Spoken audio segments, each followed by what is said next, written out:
You want to reach out, but you don't want to lose yourself.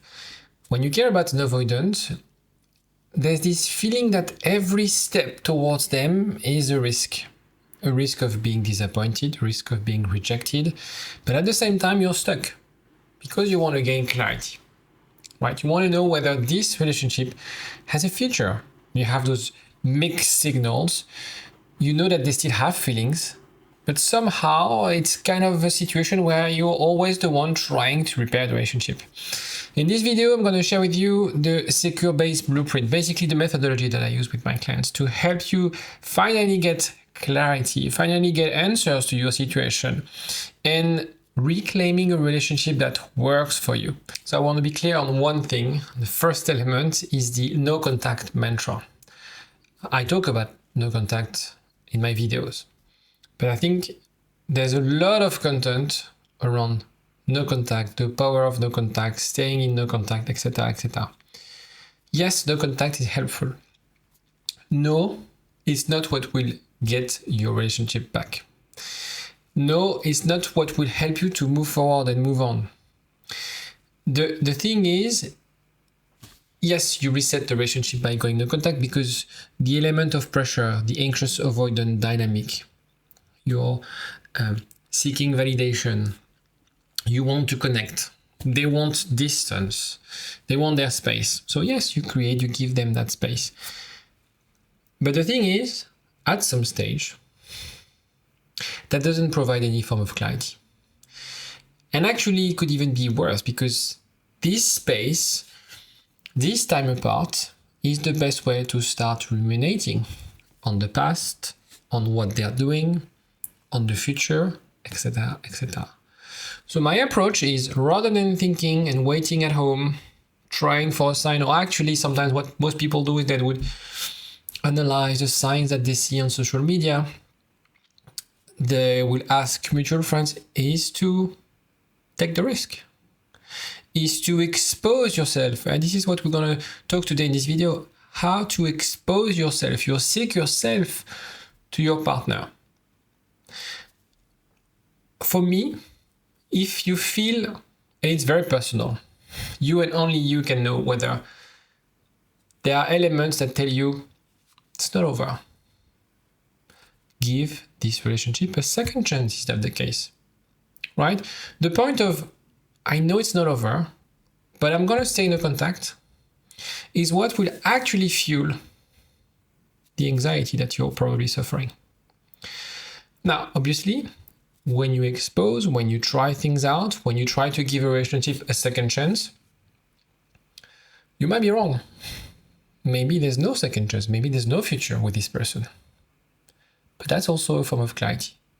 And so my point on this video is really to explain that the best way, and actually the only way, to escape this feeling of being stuck, of being anxious after this breakup, take the leap of faith and try to give this relationship a second chance. My philosophy, my approach is based on those 4 pillars, helping you to be more calm, to manage your emotions. So it's really working towards activating, So my philosophy, my approach is really based on those 4 pillars. The first element is around emotional regulation. Everything around the limbic system, the nervous system.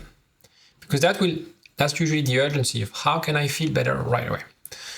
Then it's about, okay, how can I change my unconscious patterns? How can I reprogram my working models?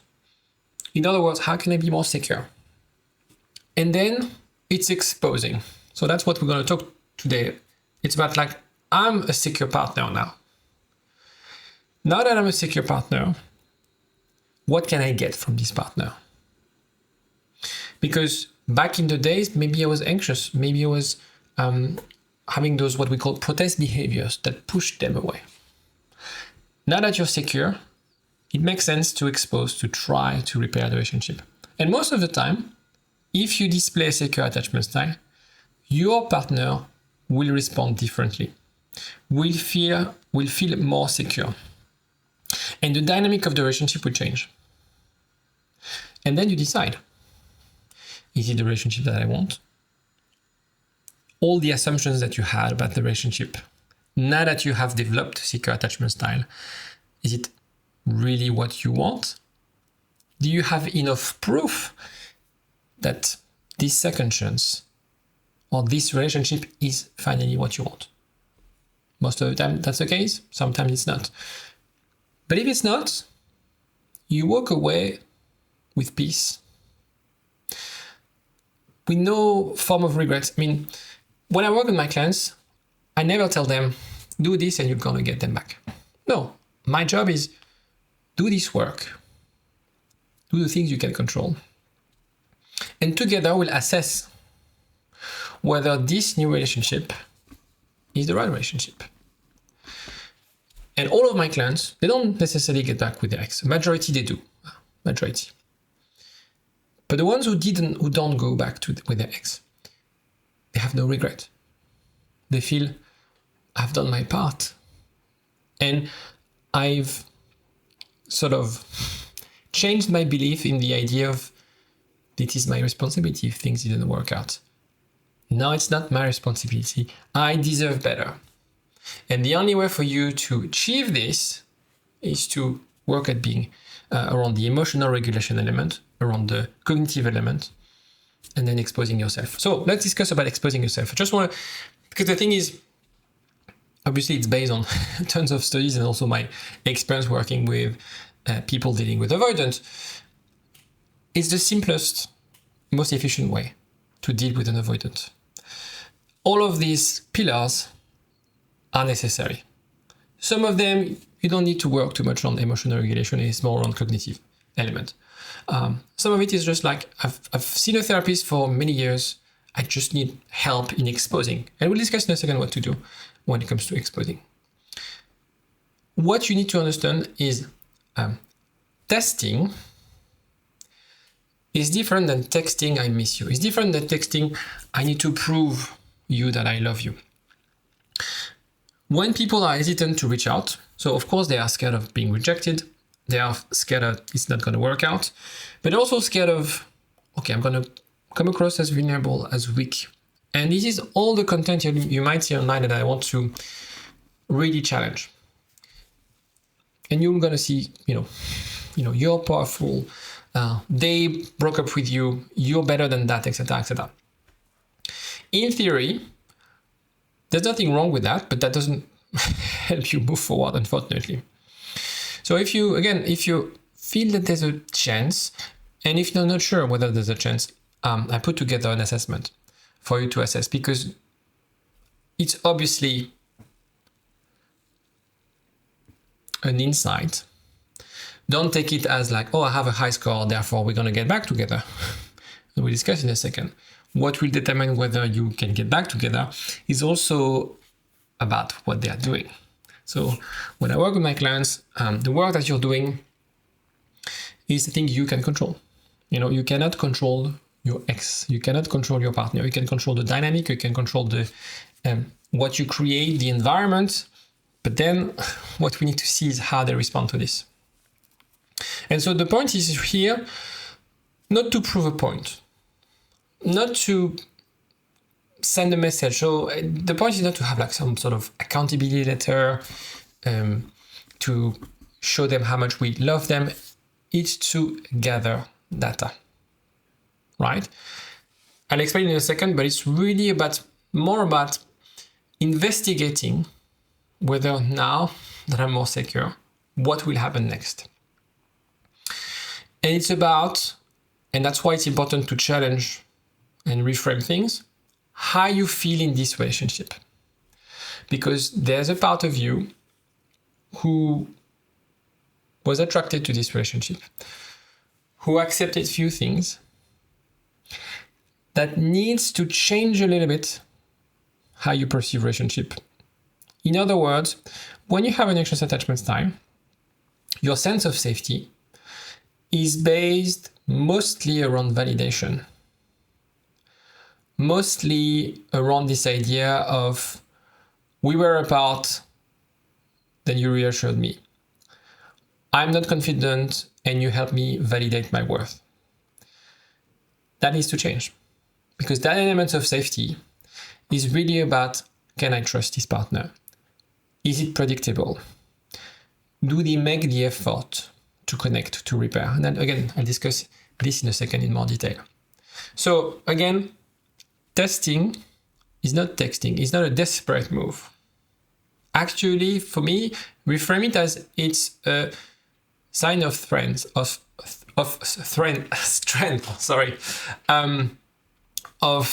okay, I'm taking the lead because you don't, because I want to gain clarity and I don't want to stay like this forever.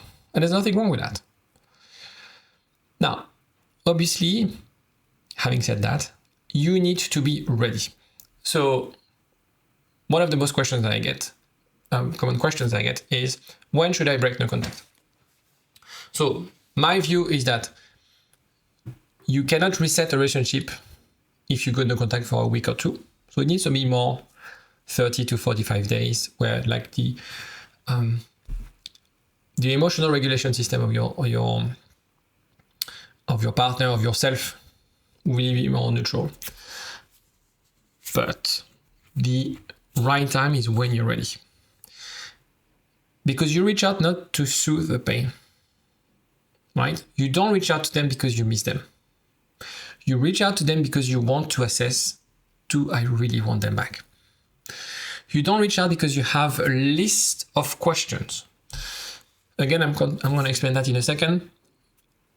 Yes, the process is also to gain some answers, but when you reach out, it's not about that. You don't reach out to prove them wrong. It's not about revenge. It's not about showing them how much you love them. This is one of the most common myths. But if they knew how much I love them, they will take me back. No, that doesn't work like this, unfortunately. And you're not reaching out to have a list of things that I expect you to change. They're adults. They need to be accountable. And the whole process is creating the right environment for them to open up, to be accountable, to make amends, to apologize. So getting to that point of I'm ready to reach out requires you to build a form of resilience beforehand, right? So the active process is before, around the emotional regulation, around the cognitive reappraisal. That's what you would do with a therapist, with a coach. And then this is more, okay, I'm taking the lead, I might reach out, I might break no contact. And then there's also where I help my clients is like, okay, how can we navigate this space for 2 to 3 months where we are trying to repair the relationship? But it's more of a passive element. When I say passive, it's like you are creating the environment and you wait to see how they respond. So you're not leading the way, kind of a salesperson who is very pushy in like, this is the list of features of my new product, buy it. No, you're just like showing up and then you see. Because there's an element, of course, if you're trying this, you know they have feelings, right? You know it's not over. So by showing yourself in a secure way, most of the time, it's not a guaranteed thing because people, it's very hard to really anticipate how people would react. But most of the time, people will react in a way that they would want the relationship back. They would want you back in their life. When I say they would want the relationship, that's the thing we need to assess. They want you back, usually. Most of the time, they want what they had. They miss what they had. It's a question of assessing whether this new secure relationship is something they can build with you. So the thing you need to test, 3 things. Reciprocity. Do they match your effort? So, of course, at the beginning, you break no contact. You try to initiate, but then you're passive. So you assess, okay, I'm starting a process. What are they doing? Second element is the emotional presence. Are they avoiding? Are they engaging? Also around consistency, right? Whether they are usually avoidant at the beginning of a repairing of this process. You will wait a few days to reach out, but it's about how you see the evolution of things. And then whether they're able to repair. Can can you together recover? Whether it's around communication, whether it's about, yes, talking about the past, thing that didn't work. Now, this element needs to come at the end. I'll explain the process in a second. If you don't have any clarity on those points, either you're not doing things right, or it's not the right relationship. If you're in a relationship where your partner can't repair, can't take accountability, that's not the right relationship. If you're in a relationship where you can't be yourself, you walking on eggshells, your partner doesn't understand the impact of their behaviors, whether you can't connect emotionally, this is not the right relationship. If you're in a relationship where you're doing all the work and your partner is just following, this is not the right relationship. And so my point is, maybe that was the case before, but you didn't have this awareness. You were not securely attached. Now that you've done the work, the pre-work before exposing, this will become clear. This will become obvious that this dynamic, that this relationship is unhealthy, is not the thing that you want, that you deserve, and you would walk away easily. I'm always talking about the worst case scenario because I think a lot of people, they are scared of the worst case scenario. There's no worst case scenario. Because if you don't get back together after having done this work, there's no regret. This was not the right relationship. And I don't have to prove you that it's the right method if you get back together, right? Now, obviously, when I talk about those points, I anticipate yourself thinking, hold on, but he or she's avoidant, right? Reciprocity, emotional presence, being able to repair. An avoidant will never do that, right? We never provide this. Now, if you think this, and you're trying to build a relationship with an avoidant, you will never be happy. Let's put it this way. I used to be dismissive avoidant. We are not bound by our attachment. Otherwise, I wouldn't have a job and I wouldn't be able to help people to develop a secure attachment style. And I have some avoidant clients. So the point is, they're adults.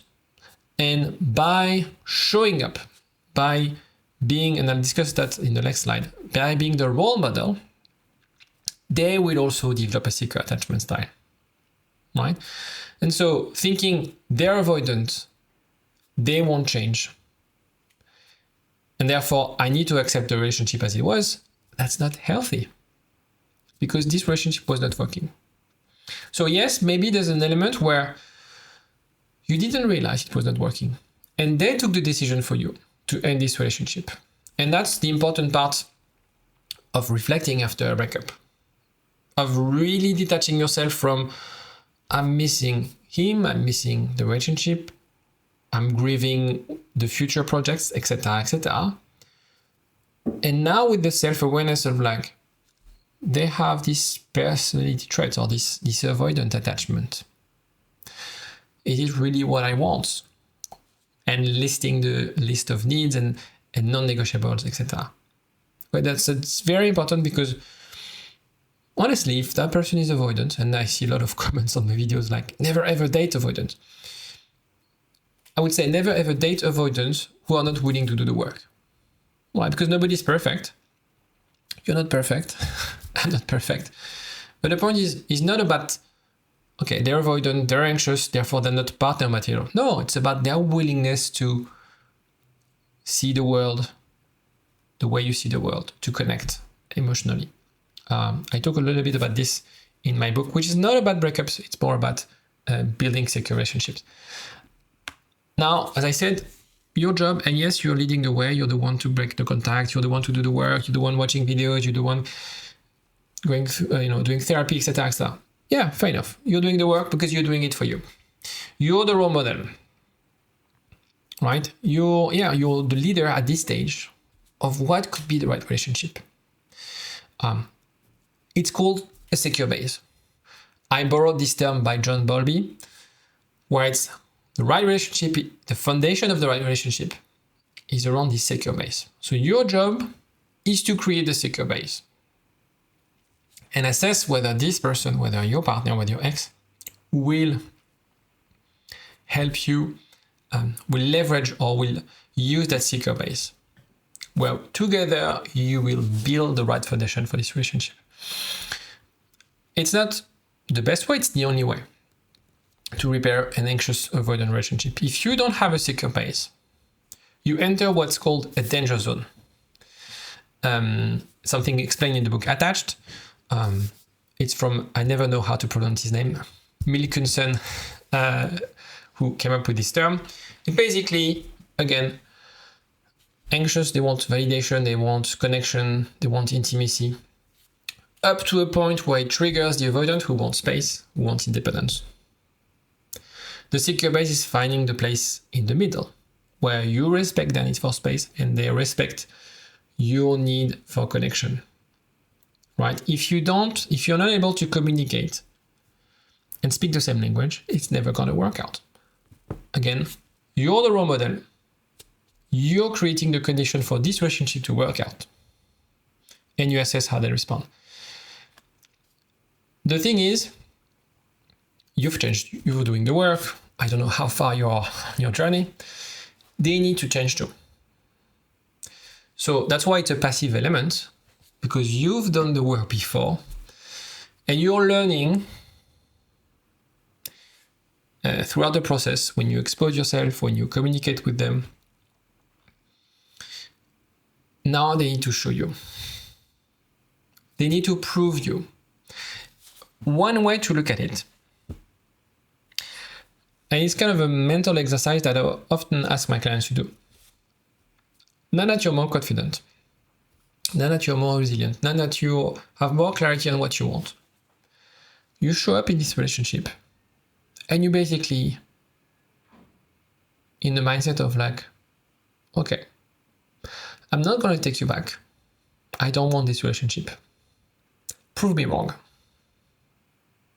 It's way easier to look at this than I'm doing all my best and I'm giving myself and I'm investing. And because I'm investing, they will respond, no, hold on. This is the wrong way of looking at it. Right now, maybe they broke up with you. So I don't want to be in a relationship with someone who doesn't want to be with me. Okay? I'm just there assessing. Prove me wrong. Because right now, I don't feel really to get back with you. Right? That's the sort of mindset. And when you start the process this way, it's so much powerful and so much empowering for you. So that's one tip that I would advise you to try and test. And let me know in the comment section if you've tried that, or any questions actually. Let's use this video as a platform, a forum. If you have any questions, if you want to share your experiences, if you've worked with me, or you're working with me and you want to share some success stories, etc., feel free. I know some of my clients still watch my videos. I don't blame them for that. The intimacy ladder. So that could be a 10 hours video. The challenge with this kind of tips is that it's pretty much case by case type of support. I'm giving you the high level view. The reason it's case by case is because I've seen so many couples, so many situations that I'm always surprised of what could happen. So usually I have a gut feeling of what could happen. Sometimes I'm wrong. Usually, so it's very interesting. The other day I had a client and she met with her ex. They had an amazing time together and then he went on holidays. And I told her, don't worry, he's not going to reach out while he's on holidays. And she was worried. He came back a week after, didn't reach out. I told her, it's fine. Don't worry, he's going to reach out, usually around the 2 weeks mark. 2 weeks mark, to the T. He reached out and they met up like a couple of days after. But for her, she didn't, it was so difficult to accept that he would do things in a certain way. Because when you have an anxious attachment style, when you have a secure attachment style, Understanding how an avoidant make decisions, their word, etc., is so difficult. And that's why I think people like working with me, is because of this point of view that it's very hard to get when you've never been an avoidant. So intimacy ladder, little investment, small bids. So for example, when you send a message, when you break no contact, hey, it's been a long time, how have you been? That's it. Meet up for a coffee, short coffee date, conversation about the present, maybe about what they've been up to, work, not about the relationship, not about the future, not about the fact that you're sad, not about that they hurt you. Okay? I know you want to share this with them. No. It's a ladder. So it's from top to bottom because that's how you read things in a slide, but it's like you're climbing up the ladder, right? So the neutral conversation at the beginning, you have to let go, to start with that. And again, that's why. Is it 1, 2, 3, 4 weeks? It really depends on the dynamic of how people are, and I don't know your ex, right? But the element is, okay, how can we start raising that ladder, across this ladder, towards something more emotional? Now we're going to talk not about the past, not about the problems, but how they feel. The things that keep them stuck, their fear. This is how you can connect with people when you talk about their fear. Showing up, and that's also the reason, this element of role model, showing them that when you're vulnerable, again, it's not about explaining that you suffered over the breakup, but explaining why you react in a certain way in certain situations, using effective communication, non-violent communication, etc., etc. And then you assess the investment. So I put time investment, but it's also investment in the relationship, the tone, whether they're proactive, etc., etc. And then it's really about the secure check-in. It's really about like, okay, it's been 2 months, been 3 months. What have we got? Are we making progress? Is it going in the right direction? Did I gain clarity? So again, we want to get to the secure place. The challenge when you have an anxious attachment style is knowing that it's a step-by-step process and it takes a bit of time. If you start right away with the emotional beats, seeking a mutual investment, you will trigger them and things won't work out. So you need to start slowly but surely, knowing that with this end in mind, that there's an objective, is to assess whether this is a secure relationship. Now, being patient is important. Accepting everything is not the key, is not the point here, right? So that's why I always advise my clients, and when my coaching programs are usually fairly short, 3 months usually, because you don't want to be in that ladder. You don't want to be, because it's kind of exhausting in the way of like, you're trying to be your best self, right? You're also trying to assess things. So you need to calm yourself down. You need to stop being your insecure partner, because when you are in touch with your ex, you will somehow unconsciously be tempted to reproduce the same patterns. And actually, that's why it's so powerful, and that's why I like the exposing thing, is that actually you learn more about yourself and you'll develop a secure attachment style in a more powerful way, right? My view is that theory is great, but practice and doing things and exposing yourself to something scary is what will make you stronger. And so the process is, I know the end goal. I know how it looks like. I know what would be the right relationship. And I don't want to wait forever, right? So that's why it's important to do this work, and that's what I do with my clients, around the needs, around the non-negotiables. It's not about the ideal relationship, right? Because the ideal relationship doesn't work, doesn't exist. So it's about like, okay, what needs to happen? What do I expect from my partner? And at some stage, and again, this some stage should be time horizon of 6 months max. Is it mutual? Is it going somewhere? Do I feel this relationship is different? Do I feel safe? Do I feel connected? Do I feel that we are growing as a couple? If you're not clear about those answers, this is not the right relationship. So now the thing is, don't get me wrong, it's dangerous to expose yourself. It's dangerous because if you're doing it from a place of fear, i.e., you're trying things out because it's so hard to be apart from them. So that's the element where you need to be prepared, to be ready. But the other dangerous element is to be complacent, of like always over-adapting yourself, being scared of discussing things, emotional things,